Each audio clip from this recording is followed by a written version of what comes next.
Esta muestra, la huella del deshielo, desde un ángulo visual, un poco fotográfico artístico, nos quiere hablar sobre el calentamiento global que nos ha llevado a una crisis climática y a una emergencia climática. Me he centrado en el Ártico porque el Ártico es de los ecosistemas y de las zonas que más está sufriendo el cambio climático y tiene unas repercusiones muy importantes a nivel global en todo el planeta. Son unas imágenes que nos hablan de esta belleza, de estos paisajes que parecen como difíciles de alterar, pero que detrás de todo esto esconden una fragilidad. Esta exposición lleva un hilo argumental desde la parte más de hielos permanentes, cómo sería el Ártico y todo lo que sería la criosfera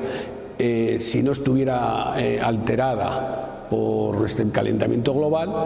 y a lo largo de todo el recorrido cómo este calentamiento global está afectando al Ártico y a la Antártida y va a desembocar en esta erosión, sobre las capas de hielo, y que al final pues derrite y va hacia el negro, que sería cuando se ha derretido el hielo. Creo que para hablar del cambio climático se puede hacer desde varias perspectivas, y todas tienen una función que es dar información para llevar a la acción y conseguir cambios en la forma de funcionar a nivel social. Los científicos nos dan la base de toda la información y de qué es, hacia dónde vamos, y desde el arte, pues desde a nivel visual, pues con imágenes bellas pero que nos hablan desde un mundo que puede desaparecer y un mundo frágil, pues acercarnos desde otro ángulo. Es un mensaje a todos los públicos, y quizá también más a la gente joven. Lo que quiero